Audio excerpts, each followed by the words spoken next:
This is Houston Newsmakers with Cambrell Marshall. It was March of this year, primary election night, and to put it quite simply, in some parts of our community, the voting process was disastrous. Long lines, voting machines not working. We saw people standing in line to vote long after the polls were to have closed. And the question is, what can we expect this year? In Harris County, the county clerk has a job of oversight of the election process. That person is Chris Hollins, who was appointed by Commissioner's Court to fill the vacancy when former county clerk Diane Troutman resigned earlier this year. Chris Hollins joins me now. Good morning. Thank you for joining me, Chris. I know that you hit the ground running after your appointment in May. Then you started in June. You had elections in July. Certainly, that was a trial by fire. How did that go, and how did that set the stage for your plans for the November election? Well, Cambrell, thanks for having me on this morning. July was brand new territory for Harris County. It was our first election during the time of COVID-19. And as you mentioned, we started voting here in Harris County just 4 weeks after my first day in office. But we moved very quickly to make sure that everything was in place for voters to be able to cast their votes safely, conveniently, and with the peace of mind that their votes would be counted. And that included a record number of early voting centers. It included, of course, protective equipment for all of our election workers, masks and sanitizer and finger covers for every voter who needed it. And of course, promotion of vote by mail. Voting by mail is the safest and most convenient way to vote during this dangerous time. And so, here in Texas, unfortunately, we're one of just 5 states where every voter in the state is not allowed to vote by mail. You have to qualify here in Texas. And so we're educating voters on what it means to be eligible to vote by mail. And making sure that they have the resources to apply if they deem themselves eligible. And some would state that you've been pushing the envelope and overstepping your bounds in that regard in terms of aggressively putting out applications for vote-by-mail ballots. Where do we stand on what kind of ballot applications you can send out to Harris County voters? That's in the courts, that's been back and forth. What's the latest that as we know it as of now? Yes. Well, Cambrell, we all need to be able to participate in our democracy, and we all need to be able to do so safely. And so that's why we want to make sure that all Harris County voters understand their rights as it relates to voting by mail. And for those who deem themselves eligible, because it is every voter's decision for him or herself, we want to make sure that it's easy. Voting should not be a difficult process. And so, Cambrell, we've already sent out applications to all registered voters over the age of 65. The issue that's happening in the courts here is that our Attorney General doesn't want us to educate voters who are younger than the age of 65. We've been to court here in Harris County, and we won because the law is on our side. They appealed. We won again because the law is on our side.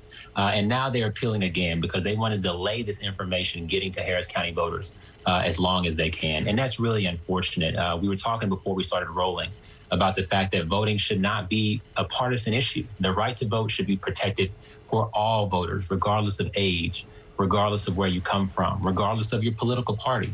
And that's what we're trying to do here in Harris County, is educate voters, empower voters, and ensure voters' role in our democracy. Are you stepping across, or are you right along the line of legality in sending out the ballot applications as you are? That's what, some people are saying that that's what's going on here, that why send out all the ballot applications to people who may be under the age of 65 when they say the state law says you can't do it unless you're 65?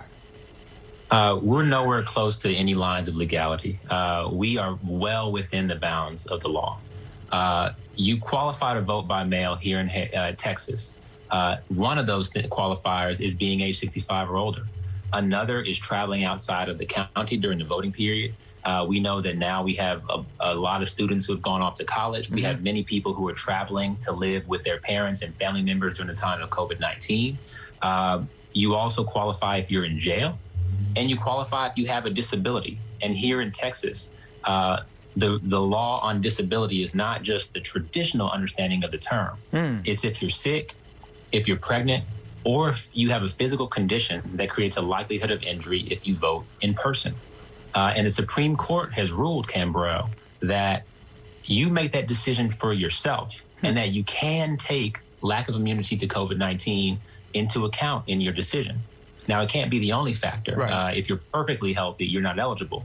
but any number of other physical conditions can be considered when you're talking about breathing conditions like asthma, bronchitis, heart conditions, diabetes, hypertension, obesity. These are all comorbidities that the CDC tells us make it more dangerous for folks with those conditions to be outside during the time of COVID-19. And it's your decision to make for yourself to decide if you have that physical condition. So we of course don't know who has those conditions or not. And we need to inform voters of their rights and let them make that decision for themselves. So we talked earlier, we know we're going to have to do some extra time here. We're going to do Newsmakers Extra because we won't get everything discussed here in the time we have allotted. But any concerns that you have? There's a lot of concerns from the administration about, at least they're voicing concerns about fraud involved in this. What's the reality in terms of fraud possibilities as opposed to what's being tossed out there in some form, in some cases in form of almost a conspiracy theory about voter by mail fraud? Yes, the reality, Cambrell, is that numerous studies have been done on this topic, and each of us is more likely to be struck by lightning than to experience voter fraud, period. You have entire states, red states and blue states like Colorado and Utah, whose entire election takes place by mail, and they don't have any issues. We're talking about proactively sending applications out to voters. You have red states and blue states across the country, Iowa, Illinois, Connecticut, that have all sent out applications to every voter to educate them on their right to vote and give them the ability to vote by mail if they're eligible. And so there's no reason why we shouldn't be educating and empowering voters here in Texas. So we're gonna continue our conversation on Newsmakers Extra, but I want to ask you to look ahead to November 4th. We're going to use our crystal ball. We're going to look ahead. November 4th, will your job be done, or will we still be counting votes? And what will success look like for you for a job that will have been done? What do you think that's going to look like? So the results that are announced on election night are always unofficial results. It always takes about a week to make those results official. There's a process that's in place across every county here in Texas, all 254 of them. And so that process will remain in place. But we expect, as we normally do, to announce, most of those results, 99+% of those results by election night, November 3rd. It's going to be a long night, but we expect to be providing those results and giving clarity to the voters here in Harris County. Chris Hollins, thank you very much. Good luck in the weeks ahead. Your success means success for everybody, so we hope that you are successful. We're going to continue with Newsmakers Extra on the other side of this break. But